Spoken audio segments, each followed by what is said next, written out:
সবসময় cold drinks ফুটি খাওয়া না। দাঁড়া দাঁড়া দাঁড়া, খুশিমা ওগুলো খায় না, ওগুলো কুকুরের হিসু দিয়ে বানানো।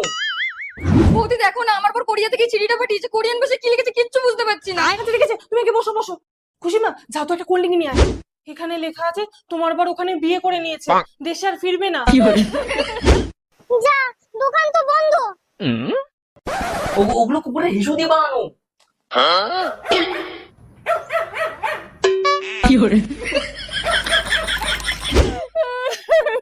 এই তুমি কোরিয়ান ভাষা শিখলে কোথা থেকে? ডুওলিঙ্গো থেকে। এটা থেকে আমি খুব সহজেই গেম খেলতে খেলতে বাংলা থেকে কোরিয়ান বা জাপানিজ, তাছাড়াও আরো 40টা আদার্স ল্যাঙ্গুয়েজও খুব সহজে শিখতে পারি, সাথে ইংলিশও। এমনকি আমি যদি ভুলেও যাই তাহলে এটা আমাকে নোটিফিকেশন দিয়ে রিমাইন্ড করিয়ে দেয়। আমার অ্যাবাউট সেকশনে লিংক দেওয়া আছে, যাও গিয়ে ডাউনলোড করো। না, এনো নাও দিদি একটু ঠান্ডা খাও। এনো টাকা। বাকি দিয়ে নিছিস নাকি? না, দোকান তো বন্ধ ছিল, ওটা তো কুকুরের হিসু, একই তো জিনিস।